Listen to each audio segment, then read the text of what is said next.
Oh yeah. All right, man. Back at it, man. Good afternoon. Good day to you. This is New Black Wall Street Book Club, and we are in our midday mental break. And this is a time where I, ERGJ, your certified financial educator, your CEO of ERGJ Enterprise and ERGJ Black Bazaar, just share with you some literature that I read when I was sick and tired of being sick and tired, when I was ready to break free from what some would call the plantation or corporate America or that job, and how I went from being an employee to an entrepreneur. So that's what we're going to be sharing with you today. Today we're going through The Alchemist, and really I had a strategy, guys. My strategy was I was going to do something different. I was going to do what other people are unwilling to do so that I can then live my life the way that most people simply can't. And so my strategy was to take an hour of my day, my lunchtime, and 30 minutes of that time I would eat, right, to replenish myself. But then the other 30 minutes I would feed myself. And when I fed myself was good quality literature, so that I had not only good stuff for my physical body, but I had good stuff for my mental. And what I have come to understand is that if I fix my mind, I can fix everything else. And so there was a problem going on at the time. The problem was I was unhappy. I was sick and tired of being sick and tired. I had to get out. I had to get out. I had to break free. And so what I'm doing today is I'm just going to share with you some of the literature that I wrote. And that's what we'll do each and every day, Monday through Friday, for our midday mental break. Today we're going to continue along in our series into The Alchemist. If anybody knows anything about alchemy, it's the I guess it's the profession of turning lead into gold. In other words, I think we can say it like this: to turn your dreams into reality, to go from poverty to prosperity. But it's turning your life around at the end of the day. And so we're going to continue along with that. What's going on, Mr. Greg Terry? While you guys are connecting, go ahead and let us know what city, what state you're connecting from. Also, hit that like button, that share button, because maybe there's someone that's connected to you that needs to hear this message today. Now, of course, The Alchemist is a book that was recommended by Will Smith and Oprah Winfrey. And so I picked it up and I said, okay, well, if they said I should read it, well, I'm going to read it. Because guess what, guys? I've learned to just simply do what successful people have done, and then I too will be successful. And one thing that I know for sure is that all successful people that I've come across, the one thing they say they do that's in common for most of them is read. And that's exactly what we're going to do here, New Black Wall Street Book Club. Well, guys, it's time to get the show on the road. You know what time it is, Mr. DJ. Hit the music. Oh, the words from the pages change your world. Your world, they can change your heart. They can change your mind. They can change your life.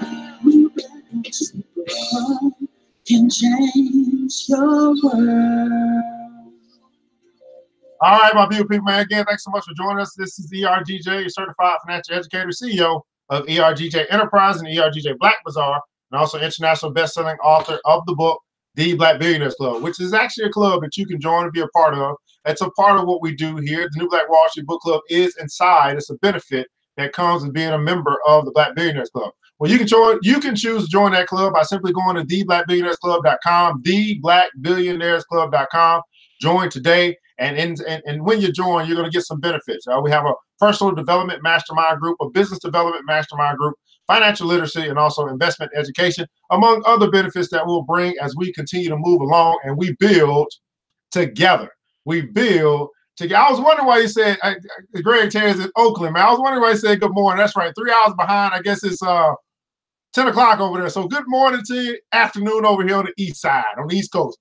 Also, you may be an author and you've written a book that you think will go good with what we do here with personal development or business development. If so, make sure you inbox us and allow us to review your book and see if it's something we can add into our rotation. We want to promote for you as long as it goes in line with what we're doing with this show. And then last but not least, if you have a product or service and you want to sponsor the show, you want us to promote for you, you want us to help you sell more stuff and bring awareness to who you are and what you do, make sure you inbox us and let us know that as well. And we will we will discuss sponsorships so we can promote, we can help you sell more stuff. This show is sponsored today by ERGJ Black Bazaar. We do have the African American or Afrocentric journals available to you. This one here is a cloth-bound journal, Time Well Spent, and you can pick this up, I believe, for $20. It does have scriptures in it, about 128 pages or so. Has a place, a marker for you to place your pages. But at the end of the day, guys, you want to get those ideas, those $1 million, $billion, $1 trillion ideas out of your head on the paper. You want to write the vision down and make it plain. Write the vision down and make it plain. Go ahead and check out the Afrocentric Superstore, the marketplace itself, www.ergjblackbazaar.com. www.ergjblackbazaar.com. Well, hey, this is our midday mental break. We want to get right into our discussion today as we're going through The Alchemist. All right, again, The Alchemist by Paulo Coelho, a book that was recommended again by Will Smith, Oprah Winfrey, and I don't know about you, but if they say we need to read something, by golly, I'm going to read it. So we're going to pick up where we left off at in episode 5. If you remember, if you are just now joining us, we're going. There's a journey taking place from a boy named Santiago, and he's a shepherd, and he realized, well, as he began the journey to go find a girl, he started to come across people who said, "Hey, you know, as a shepherd, you know your sheep, but there's something greater available to you if you go and look for your treasure." And so now he's on a journey to go find his treasure. He has left the old man who was the king of Salem, or the king of peace, who gave him some direction to go. He left him with 2 stones and said, "Hey, when you get into some trouble, you got a question, go ahead and ask, and the stones will answer for you, yes or no." And now he got to Africa, or Egypt, or he's in Africa. I don't know if he's in Egypt yet, but he's in Africa. And now he's young, dumb, and stupid, naive. And he came across some strangers, and the stranger ended up taking all that he had. So he only had a few sheep left and a little bit of money. And he only had a little bit of money left. And his stranger he just ran across a thief who stole his money in the new land. And now he comes across this place where he has to change his perspective. Everybody put it on perspective. And he says this. He says, I realized that I had to choose. So perspective is a choice. I had to choose between thinking of myself as the poor victim of a thief and as an adventurer in the quest of his treasure. And I want to say today, guys, a lot of us, we need to make some choices on how we are going to view or perceive the life that we live, because your perception is your reality. Will you be like Santiago and make a choice between thinking of yourself as a victim of circumstance, a victim of racism, a victim of propaganda, a victim of the system, instead of being an adventurer in the quest of your treasure? Choose your perspective. He went on to say after that, he said, "Man, I am an adventurer looking for my treasure." So now he's got some confirmation. Now he's starting to feel starting to feel good about himself. He's like, "Man, yeah, I got robbed. So what? I'm still going to go find my treasure." And somebody said yesterday, "Man, he lost all his money, but now he's going to go find his treasure." He lost all his money, but now he is on a journey to go find his treasure. Now, here's another thing that's good about this. Because he lost all his money, he can't simply just go back to the old way he used to be. He ain't got no choice to go back. His bridges have been burned. He can't go back. He got to keep moving forward. Everybody put it down, so move forward. He is no choice but to move forward or die. Right? No choice but to move forward or perish in this strange land where he doesn't even speak the language. Think about that for a second. Move forward, no matter what.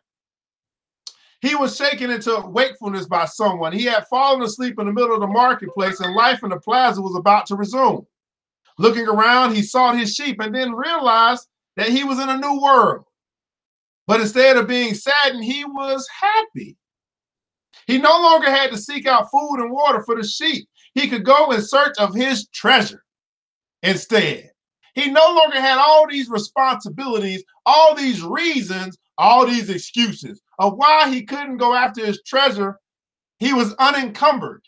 And now He was happy. He had not a cent in his pocket, but he had faith. I'm sorry. He no longer had to seek out food and water for the sheep. He could go in search of his treasure instead. He had not a cent in his pocket, but he had faith. He had decided the night before that he would be as much an adventurer as the ones he had admired in all the books he read. He walked slowly through the market. The merchants were assembling their stalls, and the boy helped the candy seller to do his. The candy seller had a smile on his face. He was happy, aware of what his life was about and ready to begin a day's work. His smile reminded the boy of the old man, the mysterious old king he had met. This candy merchant isn't making candy so that later he can travel and marry a shopkeeper's daughter. He's doing it because it's what he wants to do. My question to you is, are you doing what you're doing because that's what you want to do? Are you working at the job because that is what you want to do? The candy merchant was doing what he was doing because that is exactly what he wanted to do, thought the boy. He realized that he could do the same thing the old man had done, since whether a person was near or to or far from his personal legend, just by looking at him. It's easy, and yet I've never done it before, he thought. When the stall was assembled, the candy seller offered the boy the first sweet he had made for the day. The boy thanked him and ate it and went on his way. When he had gone only a short distance, he realized that while they were erecting the stall, one of them had spoken Arabic and the other Spanish. So now he was communicating without talking, in a sense. And they had understood each other perfectly well. There must be a language that doesn't depend on words, the boy thought. There must be a language that does not depend on words, he thought. I've already had that experience with my sheep, and now it's happening with people. I've already had that experience with my sheep, and now it's happening with people. He was learning a lot of new things. Some of them were things he had already experienced and weren't really new, but that he had never perceived before. So the things that he was learning now, as he is journeying along to find his treasure, are not necessarily things that were new. It's just he has a new perspective. Everybody put it also perspective. He has a new perspective. And so things seem new, although they've kind of been the same. And he hadn't perceived them because he had become accustomed to them. He realized, if I can learn to understand this language without words, I can learn to understand the word. Everybody put it down, so learn. If I can learn, if I can learn to understand this language without words, I can learn to understand the world. Relaxed and unhurried, he resolved that he would walk through the narrow streets of Tangier. Only in that way would he be able to read the omens. He knew it would require a lot of patience. Everybody put in the console patience. He knew it was going to take a little time. It's going to require a little patience. But shepherds know all about patience. Once again, he saw that in the strange land, he was applying the same lessons he had learned with his sheep. All things are one, the old man had said. All things are one. So he keeps remembering all of these lessons that he was taught by the king of Salem. And he's recalling as he's in this new world, this new place, and things are new, but yet they're still the same. These lessons that he was taught. Train a boy in the way in which he shall go, and he shall never depart from it.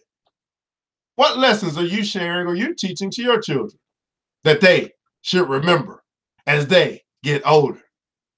Great question to ask. The crystal merchant awoke with the day and felt the same anxiety he felt every morning. How many guys know some people it's like that? It's like same thing, different day. You wake up, you got to go to work.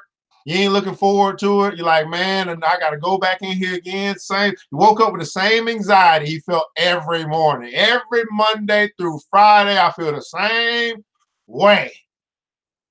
Because maybe you're somewhere you don't want to be. Maybe you're somewhere because you're just getting a paycheck versus actually pursuing or finding your treasure.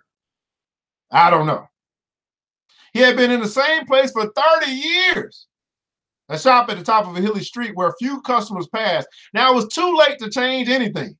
The only thing he had ever learned to do was to buy and sell crystal glassware. There had been a time when many people knew of his shop. Arab merchants, French and English geologists, German soldiers who were always well-heeled.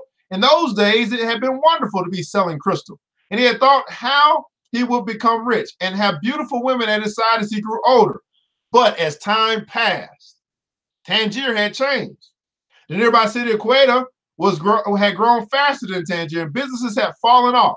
Neighbors moved away, and there remained only a few small shops on the hill.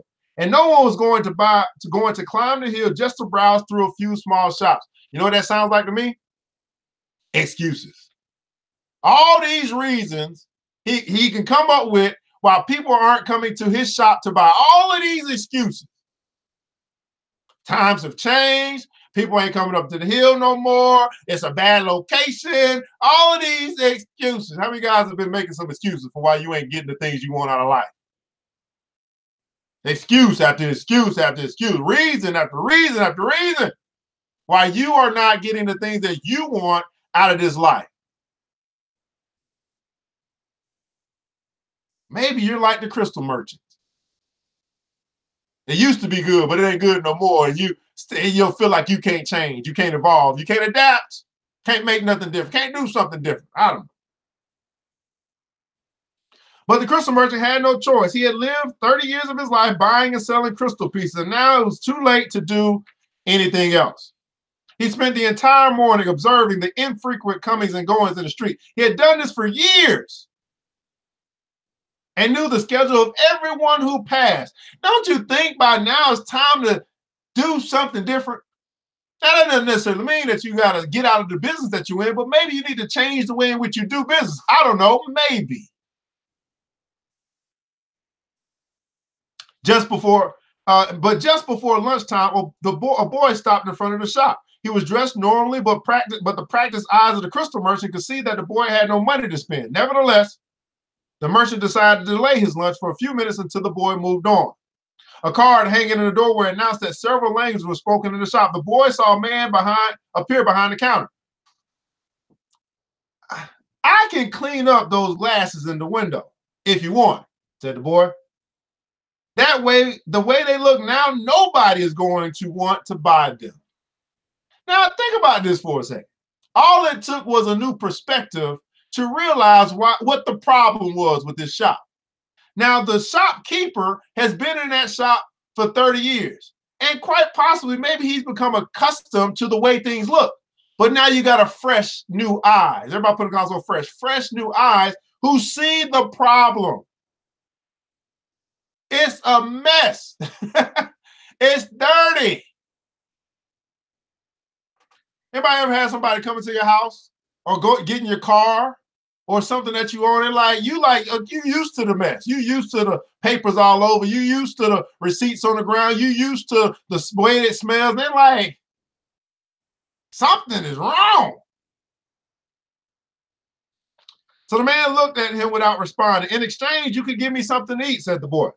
The man still said nothing. The boy sensed that he was going to have to make a decision. Now notice, this is the young boy who is traveling to find his treasure, and he's learning how to make decisions regardless. So he makes a decision. He said in his pouch, he had his jacket. He certainly wasn't going to need it in the desert. He took his jacket out, and he began to clean the glasses. In half an hour, he had cleaned all the glass in the window, and as he was doing so, 2 customers had entered the shop and bought some crystal. A new perspective. Seeing what was wrong and making a difference. But first, before he could make the difference, guess what he had to do? He had to make a decision. Now, notice also that the boy did not wait for permission. He said, man, this just needs to be done. I'm going to go ahead and do it. Interesting. When he had completed the cleaning, he asked the man for something to eat. Let's go and have some lunch, said the crystal merchant. He put the sign on the door, and they went to a small cafe nearby, and they sat down at the only table in the place. As they sat down at the only table in the place, the crystal merchant laughed. You didn't have to do any cleaning, he said. The Quran requires me to feed a hungry person. Well, then why did you let me do it? The boy asked. Because the crystal was dirty. And both you and I needed to cleanse our minds of negative thoughts. Both you and I need to cleanse our minds of negative thoughts? What is your ritual? What is it that you do to cleanse, to rid yourself of negative thoughts? Maybe you need to be like the crystal merchant. There's some things in your life that are dirty that need to be cleaned. Could be a room, could be your office, could be your car. I don't know. Could be some people you need to clean out of your life. Could be your closet. I don't know.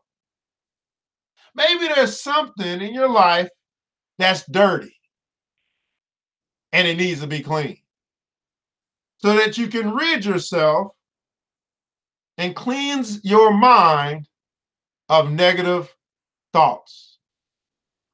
Everybody put in the comments below, cleanse my mind. Now, let's talk about negative thoughts for a minute. Negative thoughts. You know, fear, worry, doubt, anxiety, depression. I don't know. What else you got for me? Negative thoughts, disbelief, negative thoughts. Maybe it's time for you to cleanse your mind of negative thoughts. And notice this. The crystal merchant, he didn't do it by himself. It took someone, a young boy, to come into his life, come into his shop, clean what he knew was dirty, and now they both together cleansing their minds of negative thoughts. Says to me, you need to stop trying to do it by yourself. You keep going over it in your head, you keep, well, you know, you keep fighting, you're trying, you ain't moving, but you in your mind, you're like, how am I gonna get there? If you could do it by yourself, it would already be done. I don't want you to be like the crystal merchant. 20, 30 years later, you finally open up your door, you finally delay, let someone come in and help you cleanse your mind of negative thoughts. Woo! When they had eaten, the merchant turned to the boy and said, I'd like you to work in my shop. 2 customers came in today while you were working, and that's a good omen. Now notice this, he was active. Now the merchant, he owns the shop, but maybe people have not been seeing him working in the shop because he's the CEO or the owner, and sometimes we be owners, we stop working. But then he had some fresh pair of eyes, he had some fresh legs come in and actually work. And that prompted people to say, there's some activity going on in this shop. And they stopped and bought, and that's a good omen. People talk a lot about omens, thought the shepherd, but they really don't know what they're saying. Just as I hadn't realized that for so many years, I've been speaking a language without words to my sheep. Do you want to go to work? Do you want to go to work for me? The merchant asked. I can work for the rest of the day, the boy answered. I'll work all night until dawn, and I'll clean every piece of crystal in your shop. In return, I need money to get to Egypt tomorrow. The merchant laughed. Even if you clean my crystal for an entire year, even if you earned a good commission selling every piece, you would still have to borrow money to get to Egypt. There are thousands of kilometers of desert between here and there. There was a moment of silence so profound that it seemed the city was asleep. You ever had those awkward moments, those awkward silences? Now notice this. You know what the merchant just did? And you know what some people do to you? When you tell them what your goal is, what your desire is, what your aim is, where it is that you want to go, they do the same thing the merchant just did. Man, even if you still won't be able to get there. It's too much, it's too hard, it's too long, it's too far. Oh no, he is starting to drown down this young boy who just came and brought some life into his life. He's starting to bring some negativity. He still ain't cleansed his mind of those negative thoughts. What does that tell you, guys? You got to watch who you share your dreams with. You got to watch who you share your dreams with. There's some people who simply won't believe what it is that you've been shown, what it is that you've been told, what it is that you want to accomplish. There was a moment of silence. It got awkward because I remember the time, and this is back when I was dating somebody who I thought was going to be, the one. And I remember I said, I'm going to finally open up. And I'm going to share with this woman my dream. And after all that, it took me a long, because it's hard sometimes to tell people your dream. You know, told them, man, this is what I want to do. And after all that long conversation of pouring out of our heart, it was a long, awkward silence after that. It was like, dang, I done poured out my heart, and then you ain't got nothing to give back. Everybody had that happen to them. Like, what am I doing? Of course, I had to break up with her. I said, it ain't gonna work. I need somebody that can help fuel my dreams. I can't be with somebody just, what? There was a moment of silence so profound that it seemed the city was asleep. No sound from the bazaars, no arguments from the merchants, no men climbing the towers of chant, no hope, no adventure, no old kings or personal legends, no treasure, and no pyramids. It was as if the world had fallen silent because the boy's soul had. He sat there, staring blankly through the door of the cafe, wishing that he had died and that everything would end forever at that moment. The merchant looked anxiously at the boy. All the joy he had seen that morning had suddenly disappeared. What does that say, guys? I think we understand this, that the power of life and death is in the tongue, and the merchant just spoke death to this boy's dream.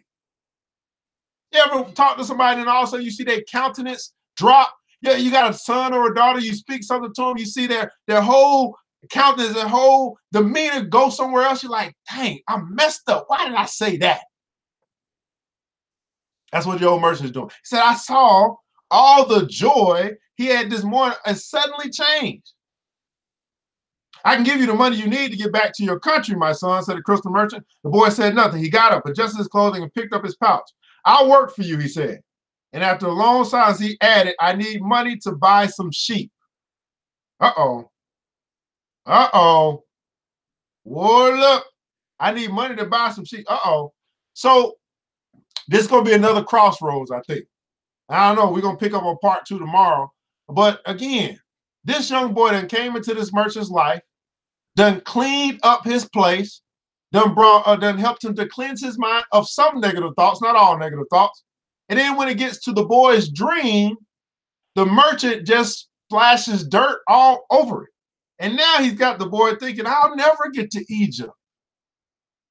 Now I want to talk about this for a second, because I think we do this, and we do this subconsciously. We do this without even thinking. Are there times that we talk to other people and because of what we share with them, we get them to thinking that they'll never reach their goal. They'll never accomplish build their dream. They'll never accomplish their aspirations. Is it possible that you and I, without even knowing it, without even meaning to, because it's not about intention. You didn't intend to, but it just came out that way. You didn't realize until you saw somebody's emotion change that, dang, this is how it was received. Is it possible that you and I have been speaking death to people's dreams just because it's not your dream? Just because it's not your dream. So the merchant has now got this boy thinking about going back to the sheep, going back to where he had come from, going back to his country. He's got him rethinking. Am I really an adventurer? Am I going to ever find my treasure? I mean, and normally it's the adults who do it. It's the adults, it's the people in authority, the people who we trust. I don't know. Now he's got the boy thinking, I might never find my treasure. For one, I don't have the money to get there. And he said it's so long and so far, it seems almost impossible. I want to say this. You and I, we have to be very careful of the words that come out of our mouth, especially to the youth. Just because you didn't do it, just because you didn't believe in your dream, just because you settled for less, does not mean we have to speak that over our children. The Alchemist. This is the conclusion of part 1. We'll pick up on part 2 tomorrow in tomorrow's episode. We do this every day at 1 o'clock Eastern Standard Time. Just kind of give you a heads up on our lineup. We're going to be doing our daily affirmations at 11, our midday mental break at 1, and then our personal development session at 3. I think that's going to work out well for everybody. But really something to think about today. In the comments below, I want you to share with us what your takeaway was today. What is it that you took away from our passage that we read today? Again, I'm sharing with you things the books that I read during my lunch break. When I decided I was going to walk away from the crowd, I was going to do what no one else was doing and nobody was reading at the job that I was at. And because I chose to do something different, I was able to choose to actually do something different, which is go from being an employee to an entrepreneur. There are many of you who want that same thing. It may not be to be an entrepreneur, but you want to go find your treasure. Now, I want to tell you today, it's going to require a choice to do what no one else is willing to do. Most people simply are not willing to choose to go find their treasure. How about you? Are you following the crowd? The crowd that's following each other? The blind that's leading the blind? Or are you going to choose to step out, to do something different? Don't walk how they walk. Don't talk how they talk. Don't go where they go. You want to know who else was out there with me when I was walking, reading the book? Nobody. Does that make me different? Yeah. Why? I don't know. Some people do. Some people don't. Most people won't. This is New Black Wall Street Book Club. I'm ERGJ, man, CEO of ERGJ Enterprise, ERGJ Black Bazaar, and also the national bestselling author of the book, The Black Billionaires Club. You have an opportunity to connect with us and know that you don't have to do it alone. Maybe you're the little boy Santiago, and you're in that place right now where someone has dampened on your dream and you need a little support. You need a little accountability. You need some other people who know that it's possible for you to go and find your treasure.